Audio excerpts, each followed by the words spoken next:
Hello folks, welcome to Creepy Puppets Presents. I am your puppeteer Tommy, and I like to talk about the weirder side of philosophy, at least twice a month. So please forgive my ragged voice this week. I got a bad case of that triple-demic flu that's going around. Yeah, I'm probably going to have to edit out a few coughs here and there. So back in September and October, I did a quote month of Scooby-Doo because I love the Scooby-Doo franchise. I love to watch it around spooky time. It gets me in the mood. And as a 6-decade-long franchise, it serves as a sort of time capsule for society's changing norms and values. Scooby-Doo has done typically one snow-themed episode a series, and it's done a few outright Christmas specials. So since it's December, I thought I would look back at their first true Christmas special, the Nutcracker Scoob, because one, it's the most nostalgic for me, as I remember Cartoon Network playing it in December when I was a kid all the time. Two, it was made during the new Scooby-Doo Mysteries era,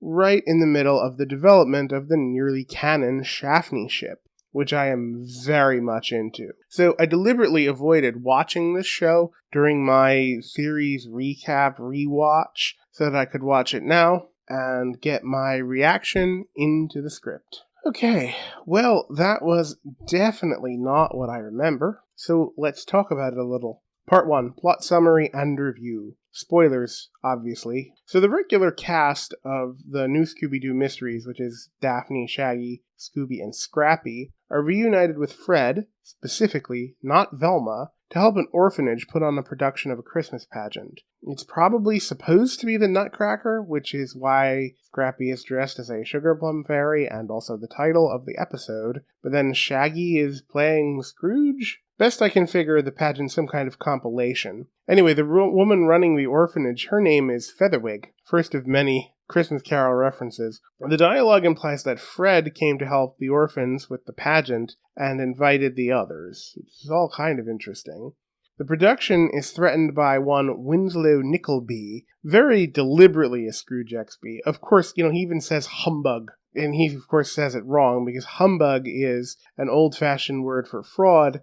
And when Scrooge was saying it, he was saying that Christmas is a fraud, which is not how it's used here. It's used more as an interjection. Anyway, I'm getting way off track. Anyway, he wants to turn the little orphans out into the snow, and we encounter our first costumed villain, our main costumed villain of the special, the Ghost of Christmas Never. The special draws far more from A Christmas Carol than it does a Nutcracker, again. But fair enough, I think, as the Nutcracker would be pretty difficult to adapt into a conventional narrative structure for a Scooby-Doo show, and I just think another Christmas ghost is probably far more scary and far less ridiculous than a guy in a giant rat costume, which would be the obvious monster if you're going to do a Nutcracker. There is even an orphan in the special named Tiny Tina. Guess who she's supposed to be? But eventually, we do find out that Winslow is looking for an emerald located somewhere in the orphanage, quote, in the pageant's star. Both the Scooby-Doo Detective Agency, as it was called at the time, and the Ghost of Christmas Never converge on a Christmas star as the hiding place for the emerald, but it turns out that the emerald was not in that star, but in the star of the pageant, that is to say, the Nutcracker doll, and the ghost turns out to be Winslow's maid. Winslow has a change of heart, just like Scrooge, after Tiny Tina saves Winslow's cat. The orphans can stay. God bless us, everyone. For the fandom's least favorite era of the franchise, this wasn't too bad. There was a funny sight gag with the Mystery Machine colored sleigh, and a horse that Scooby carries over his head. All that lifting of Shaggy must have made him really strong. The snow backgrounds are really quite pretty. That's sort of like back to the backgrounds you got in some of the Where Are You episodes. And the Ghost of Christmas Never is a pretty memorable villain, at least for me. What's noteworthy is that the ghost is so obviously voiced by a woman, but the gang obstinately still acts like it's Winslow, like it's not some kind of obvious red herring. It's just painful. So there's not so much a mystery to the story. I kind of wish this one had maybe gone the real paranormal, real monsters route. But let's talk about the other reason I watched Scooby-Doo from this era. Part 2, Shaphne spotting. So I make no secret of the fact that I ship Daphne and Shaggy from the original continuity, and for more on that, check out this video for Scooby-Doo continuity. This is mostly because it was nearly canon, de facto canon, especially in 13 Ghosts. But we also get it somewhat implied throughout the preceding story, which is the new Scooby Doo Mysteries, which this special is part of. I wanted to watch this special to see if there were any Shaphne shipping fuels. Well, not really. In fact, there's a surprising lack of interaction between any of the characters except for Shaggy and Scooby. Though Daphne is still the leader of the special instead of Fred, which was standard for the era. And mercifully, there is no Daphne-Fred shipping fuel, though we do get to see Fred in his pajamas under his Nutcracker costume, which is rather funny. Though I will say, for a substantial portion of this special, Daphne is dressed as an angel, her costume for the pageant.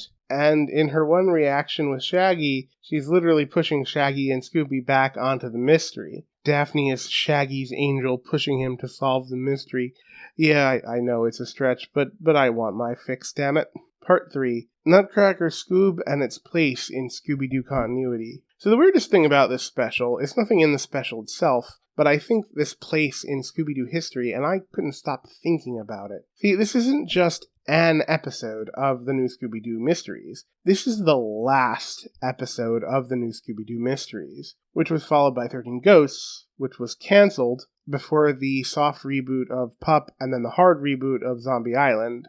When 13 Ghosts was cancelled, that was the end of that continuity. That was the end of the original continuity. So that means this special was the last canon appearance of original continuity Fred, and the last appearance of adult Fred in any context until Zombie Island. This was the last classic masked villain Scooby-Doo in the original continuity. Velma wasn't included in the last original Scooby-Doo mystery in the original continuity, which makes her last appearance in the original continuity that White House one, I guess, based on air date. And Velma doesn't solve the final solvable mystery. Scrappy does. At least Velma's exclusion from the Sherlock Holmes episode made a degree of sense, as she was the only one who was not actively mystery solving at the time. But what is Fred doing here exactly? Was original continuity Fred an orphan? Oh, so many questions and no time to answer any of them, because this Christmas special is functionally the series finale of OG Scooby-Doo. Because even though 13 Ghosts is still in continuity, because for the original continuity, the mystery formula was so much of Where Are You, and that was started back then basically ended with a Nutcracker Scoob. Conclusions. Okay, so there wasn't really any philosophy to discuss here. I just wanted to talk about Scooby Doo Christmas specials and maybe indulge in a little shipping. But what I found was a special with a unique place in Scooby Doo history and canon that I've never really seen discussed before, and I thought it was a delightful little surprise upon rewatch. Alright, that's it for me this time. I want to do one more video before Christmas, but I don't know. I don't want to make any promises because the flu completely derailed my schedule. I don't know if I'll see you again before Christmas, and if I don't, happy holidays and a happy new year. Take care, my friends. Bye-bye.